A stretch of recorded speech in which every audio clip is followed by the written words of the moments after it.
एक शब्द कहा है मऊ में कि मऊ में मेरी अर्थी उठेगी, अंतिम मेरी यात्रा यही होगी। इससे क्या तात्पर्य लगाया जाए? अरे कोई पहली बार तो कहा नहीं है। जब मैं 2014 का लोकसभा का चुनाव लड़ रहा था तो कुछ लोगों ने दुष्प्रचार किया था कि बेंगलोर से आए हैं, पैसे वाले हैं, हार के चले जाएंगे, जीत के चले जाएंगे। मैं हार गया। लोग कह रहे थे कि ये तो वापस बेंगलोर चले जाएंगे। ठीक उसके तीसरे दिन इसी हिंदी भवन में पुरानी रिकॉर्डिंग होगी, फेसबुक पर भी होगी तो देख लीजिएगा।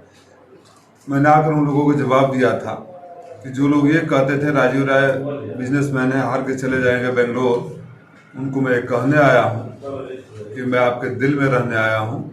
जब आपको समझ में आए मुझे दिल्ली भेजना, लेकिन मैं आपके दिल में अपनी जगह बनाऊंगा और खुशी को अपना लिया हूँ तो आजीवन यहीं रहूँगा और मेरी आखिरी सांस भी यहीं से टूटेगी। मैं कहीं और जाने वालों में से नहीं हूँ। राजीव जी, ऐसा क्या है मऊ को आपने चुना है जो आप हर्टली लगाव कर लिए हैं मऊ से, इतना क्यों? देखिए, पहला मोहब्बत आदमी इंसान कभी भूलता नहीं है। पहला चुनाव में जिंदगी का लोकसभा का ही लड़ा और वो मौका मुझे घोसी में मिला। कल्पनाथ राय जी का नाम सुनकर हम लोग बड़े हुए थे, विकास पुरुष, और वो एक हम लोग कहीं थे बचपन में सुना करते थे। मैं कल्पनाथ राय जी से जब मिला तो प्रभावित भी बहुत हुआ था। और जो वैक्यूम हो गया, ये ऊपर वाले का निर्णय था कि मैं घोसी चुनाव लड़ने आऊँ।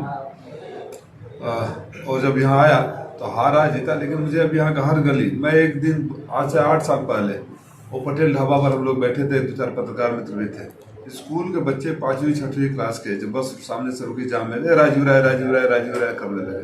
तो मुझे यहाँ हर जगह अपनापन मिला, जितना प्यार यहाँ मिला। देखिए, आपको याद होगा जब हमारे एक्सीडेंट हुआ था माँ बाप के साथ, वो जो भीड़, वो सड़कें, वो कौन सा समाज, चाहे RSS हो चाहे समाज का कोई भी तबका हो, सारे लोग दुआएं कर रहे थे, सारे लोग हॉस्पिटल में आए। जब प्रत्यक्ष का छापा पड़ा तो जिस तरह से भीड़ ने समर्थन किया, तो ये प्यार कहाँ मिलेगा? कोई खरीद तो सकता नहीं इसे।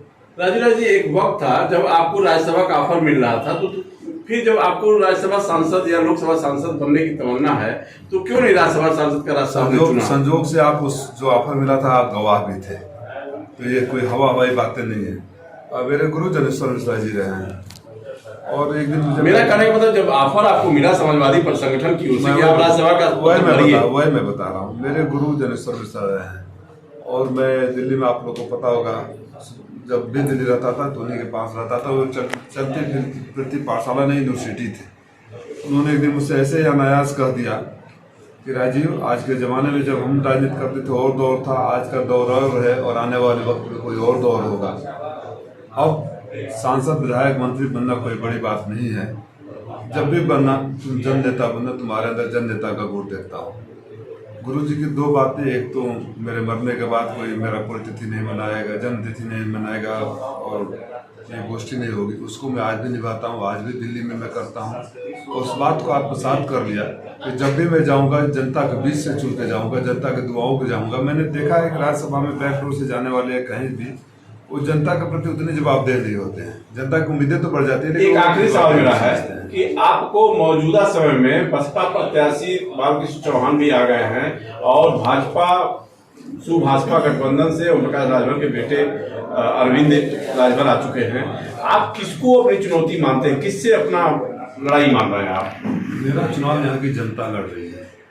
यहाँ की जनता इसलिए लड़ रही है, जो भी नाम लिए आप लोग, जब आप लोग गवाह हैं, मैं मंच से कोई भाषण नहीं दे रहा हूँ क्योंकि आप लोग विटनेस रहे हैं। आप लोग के कैमरे में वो कैद है वो मोमेंट जब यहाँ कोरोना काल में, लॉकडाउन में मैं घर घर अनाज, दवाइयाँ, मास्क को पहुँचा रहा था। जब लोग अपने घरों में दुबके हुए थे और मैं भी मौत के मुंह में था, तभी मैंने सुनिश्चित किया कि कोई आदमी बिना इलाज के न मरे, जीतना वरना उनके हाथ में है। आप लोग गवाह हैं कि जब बिंटोलिया में कटान हो रहा था तब मैं वहाँ पहुँचा था, बाढ़ आया था तब मैं वहाँ पहुँचा था, महोत्सव का ट्रेन दुर्घटना हुआ तब पहुँचा था। आप लोग गवाह हैं कितने बच्चों को गोद लेकर यहाँ मैं पढ़ा रहा हूँ। आप गवाह हैं कितने बच्चियों की शादी किया और रोज़ यहाँ से इलाज होता है। तो जब और कोई नाम है जो तो नाम है, मुसीबत के घड़ियों में घोसी के साथ खड़े हो, कोई एक वीडियो क्लिप दिखा दे कि आज जब कोरोना आया था, जब महामारी हुई थी, जब बाढ़ आया था, जब कटान हो रहा था, जब एक्सीडेंट हुआ था, जब लोग अनाथ हुए थे, तो फलाने नेता भी उस वीडियो क्लिप में है। तो चूंकि मैं जनता के बीच में रहा हूँ, चुनाव जब जनता लड़ती है तो चुनौती कोई होती ही नहीं।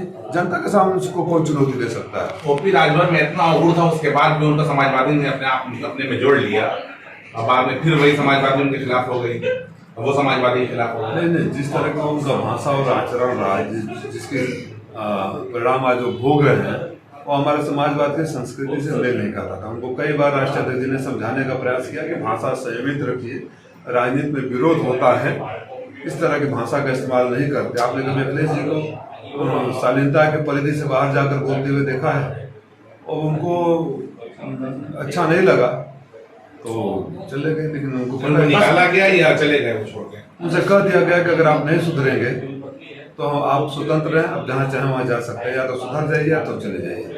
बसपा प्रत्याशी आज कहने दीजिए, हमारी शुभकामनाएं उनके साथ है। हकीकत उनको भी पता है, आपको पता है। कोई लड़ने वाला थोड़े कहता मैं हार रहा हूँ, कोई लड़ने वाला नहीं कहेगा ना। लोकतंत्र में सबको लड़ने का अधिकार है, दावा करने का अधिकार है। अंतिम निर्णय तो जनता करती है। ओम प्रकाश राजभर कहे थे कि हम बीएसपी से सेटिंग कर लिए, तो क्या माना जाए कि जो प्रत्याशी आए हैं सेटिंग करके आए हैं? देखिए, इसका जवाब तो ओम प्रकाश जी देंगे और चौहान साहब देंगे। मैं तो अपने मिशन में हूँ और 10 सालों से हूँ। मैं यही बोल रहा हूँ ना कि अगर कोई बैक डेटेड कोई एक वीडियो एक क्लिप दिखा दे, जनता के दुख सुख में कोई खड़ा हो, तो मैं नॉमिनेशन नहीं फाइल करूँगा।